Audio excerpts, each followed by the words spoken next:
Ford, jenama gergasi dalam industri otomotif, kini menghadapi cabaran besar di Eropa.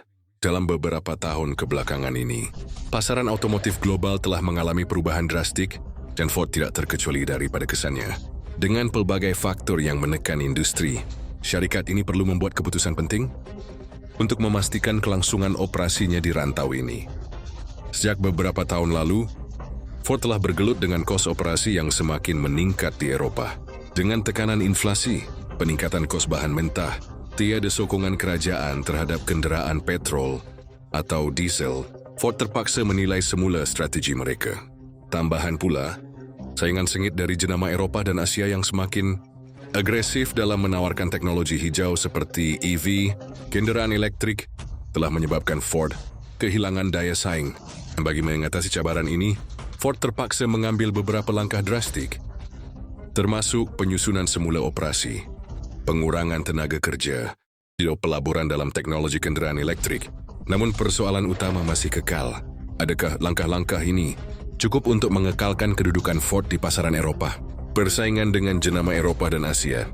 Pasaran otomotif Eropa didominasi oleh jenama tempatan seperti Volkswagen, BMW, dan Mercedes-Benz. Mereka mempunyai kelebihan dalam memahami keperluan pasaran, inovasi teknologi, serta reputasi yang kuat di kalangan pengguna.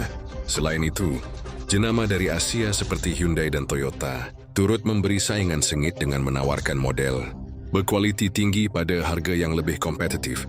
Ford, walaupun memiliki legasi yang kukuh, perlu bersaing dengan jenama-jenama ini, sambil menyesuaikan diri dengan perubahan tren pengguna yang kini lebih cenderung kepada kendaraan elektrik dan hybrid. Langkah Ford dalam era EV. Bagi menyesuaikan diri dengan perubahan ini, Ford telah melabur dalam pembangunan kendaraan elektrik. Beberapa model EV telah diperkenalkan di Eropa, seperti Ford Mustang Mach-E, tetapi penerimaannya masih belum mencapai tahap yang diharapkan.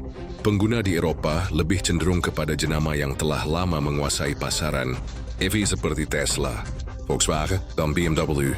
Tambahan pula, infrastruktur pengecasan EV yang masih belum menyeluruh di beberapa negara Eropa turut menjadi cabaran besar.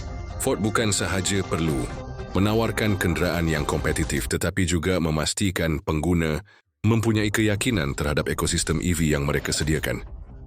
Cabaran dalam penggunaan EV, infrastruktur pengecasan.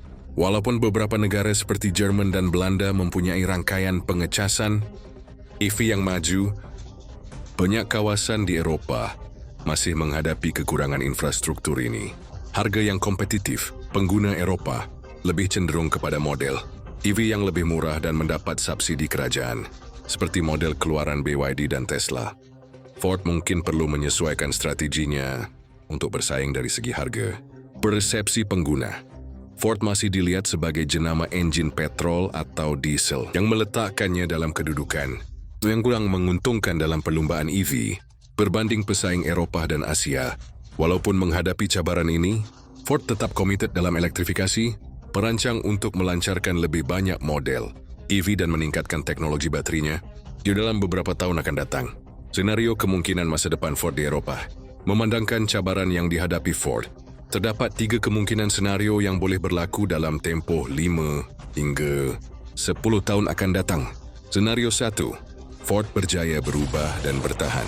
Ini mungkin melibatkan pelancaran model EV yang lebih kompetitif yang mampu menyaingi Volkswagen, Tesla, dan BYD dari segi harga, prestasi, dan teknologi bateri, pelaburan dalam teknologi hijau untuk menarik minat pengguna, Eropa yang semakin mementingkan alam sekitar, meningkatkan perkhidmatan pelanggan dan imej, jenama bagi membina semula kepercayaan dan kesetiaan pengguna. Jika Ford melaksanakan perubahan ini dengan berkesan, senario 2, pengunduran secara beransur-ansur dari Eropa.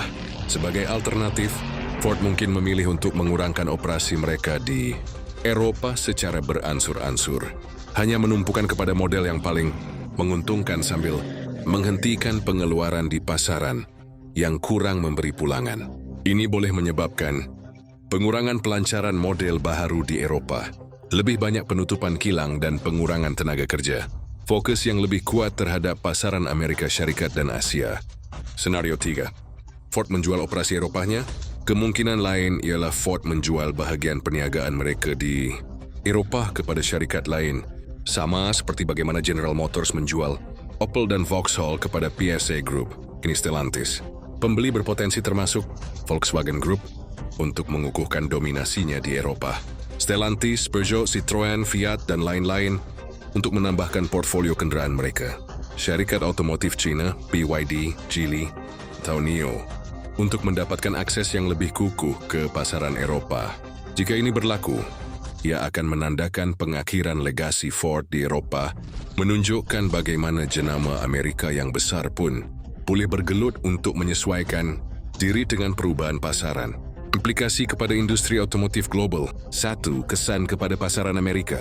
Ford bergantung kepada keuntungan di Amerika untuk menampung kerugian di Eropa. Jika operasi di Eropa runtuh, Ford mungkin menghadapi tekanan keuangan yang lebih besar. 2. Kehilangan pekerjaan di Eropa. Ribuan pekerja telah diberhentikan, dan pengunduran penuh dari Eropa boleh menyebabkan puluhan ribu lagi kehilangan pekerjaan. Ini boleh memberi kesan negatif kepada ekonomi di Jerman, UK, dan Spanyol. 3. Perubahan dalam pasaran EV. Jika Ford keluar dari Eropa, jenama seperti Tesla, Volkswagen, dan BYD seakan menguasai pasaran EV dengan kurang persaingan. Pengurangan persaingan boleh menyebabkan harga EV meningkat, mengurangkan pilihan pengguna. Kesimpulan, apa masa depan Ford? Ford berada di persimpangan penting dalam operasinya di Eropa. Tahun-tahun mendatang akan menentukan sama ada syarikat ini mampu menyesuaikan diri sedang bertahan atau menjadi jenama Amerika seterusnya yang terpaksa meninggalkan Eropa. Tinggalkan komen Anda di bawah jika Anda menyukai analisis ini. Jangan lupa like, subscribe,